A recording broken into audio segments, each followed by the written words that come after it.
O Evangelho segundo Mateus, capítulo 13, Almeida Revista Atualizada 1993. A parábola do semeador. Naquele mesmo dia, saindo Jesus de casa, assentou-se à beira-mar. E grandes multidões se reuniram perto dele, de modo que entrou num barco e se assentou, e toda a multidão estava em pé na praia. E de muitas coisas lhes falou por parábolas e dizia: Eis que o semeador saiu a semear. E ao semear uma parte caiu à beira do caminho, e vindo as aves, a comeram. Outra parte caiu em solo rochoso onde a terra era pouca, e logo nasceu, visto não ser profunda a terra. Saindo porém o sol a queimou, e porque não tinha raiz, secou-se. Outra caiu entre os espinhos e os espinhos cresceram e a sufocaram. Outra enfim caiu em boa terra e deu fruto, a 100, a 60, e a 30 por um. Quem tem ouvidos para ouvir, ouça. A explicação da parábola. Então se aproximaram os discípulos e lhe perguntaram: Por que lhes falas por parábolas? Ao que respondeu: Porque a vós outros é dado conhecer os mistérios do reino dos céus, mas àqueles, não lhes é isso concedido. Pois ao que tem se lhe dará e terá em abundância, mas ao que não tem, até o que tem lhe será tirado. Por isso lhes falo por parábolas, porque vendo não veem, e ouvindo, não ouvem, nem entendem. De sorte que neles se cumpre a profecia de Isaías: ouvireis com os ouvidos e de nenhum modo entendereis, vereis com os olhos e de nenhum modo percebereis. Porque o coração deste povo está endurecido, de mau grado ouviram, com os ouvidos e fecharam os olhos, para não suceder que vejam com os olhos, ouçam com os ouvidos, entendam com o coração, se convertam e sejam por mim curados. Bem-aventurados porém os vossos olhos, porque veem, e os vossos ouvidos, porque ouvem. Pois em verdade vos digo que muitos profetas e justos desejaram ver o que vedes e não viram, e ouvir o que ouvis e não ouviram. Atendei vós, pois, à parábola do semeador. A todos os que ouvem a palavra do reino e não a compreendem, vem o maligno e arrebata o que lhes foi semeado no coração. Este é o que foi semeado à beira do caminho. O que foi semeado em solo rochoso, esse é o que ouve a palavra e a recebe logo, com alegria. Mas não tem raiz em si mesmo, sendo antes de pouca duração, e em lhe chegando a angústia ou a perseguição por causa da palavra, logo se escandaliza. O que foi semeado entre os espinhos é o que ouve a palavra, porém os cuidados do mundo e a fascinação das riquezas sufocam a palavra, e fica infrutífera. Mas o que foi semeado em boa terra é o que ouve a palavra e a compreende, e este frutifica e produz a 100, a 60 e a 30 por um.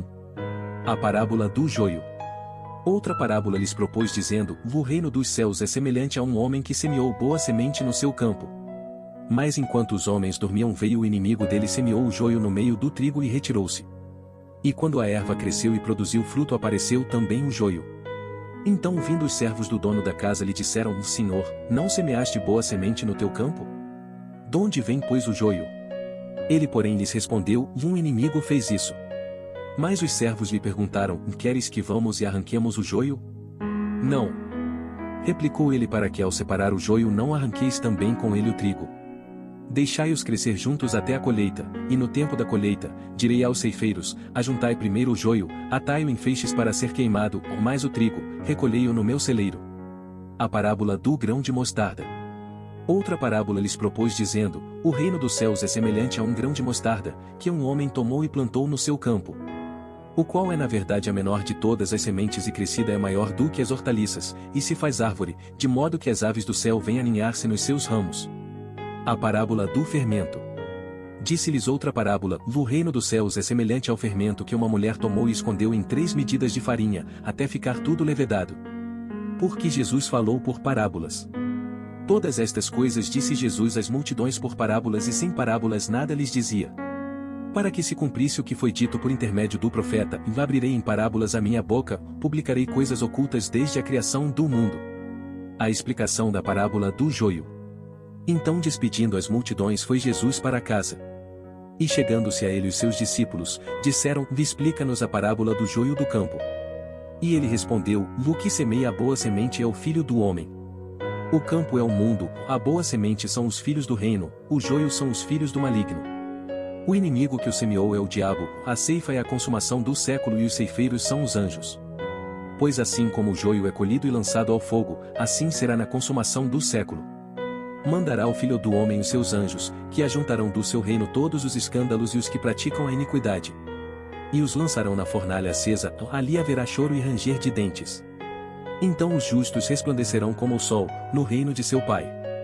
Quem tem ouvidos para ouvir, ouça. A parábola do tesouro escondido. O reino dos céus é semelhante a um tesouro oculto no campo, o qual certo homem, tendo-o achado, escondeu. E transbordante de alegria, vai e vende tudo o que tem e compra aquele campo. A parábola da pérola. O reino dos céus é também semelhante a um que negocia e procura boas pérolas. E tendo achado uma pérola de grande valor, vende tudo o que possui e a compra. A parábola da rede. O reino dos céus é ainda semelhante a uma rede que, lançada ao mar, recolhe peixes de toda espécie. E quando já está cheio, os pescadores arrastam-na para a praia e, assentados, escolhem os bons para os cestos e os ruins deitam fora. Assim será na consumação do século, sairão os anjos, e separarão os maus dentre os justos. E os lançarão na fornalha acesa, ali haverá choro e ranger de dentes. Coisas novas e velhas. Entendestes todas estas coisas? Responderam-lhe, sim. Então lhes disse, por isso todo escriba versado no reino dos céus é semelhante a um pai de família que tira do seu depósito coisas novas e coisas velhas. Jesus prega em Nazaré. É rejeitado pelos seus. Tendo Jesus proferido estas parábolas, retirou-se dali. E chegando à sua terra, ensinava-os na sinagoga, de tal sorte que se maravilhavam e diziam, de onde lhe vem esta sabedoria e estes poderes miraculosos? Não é este o filho do carpinteiro? Não se chama sua mãe Maria e seus irmãos, Tiago, José, Simão e Judas? Não vivem entre nós todas as suas irmãs? Donde lhe vem, pois, tudo isto? E escandalizavam-se nele. Jesus, porém, lhes disse, e não há profeta sem honra, senão na sua terra e na sua casa. E não fez ali muitos milagres, por causa da incredulidade deles. A declaração de Jesus mostra que todos os aspectos da vida estão relacionados com Deus, ou aceitamos ou rejeitamos. Nossas atitudes falam mais alto do que muitas palavras. Jesus é o único que pode nos perdoar e dar a direção que devemos seguir. Medite e reflita, comente o que você achou. Vamos convidar amigos para acompanharem as leituras diárias.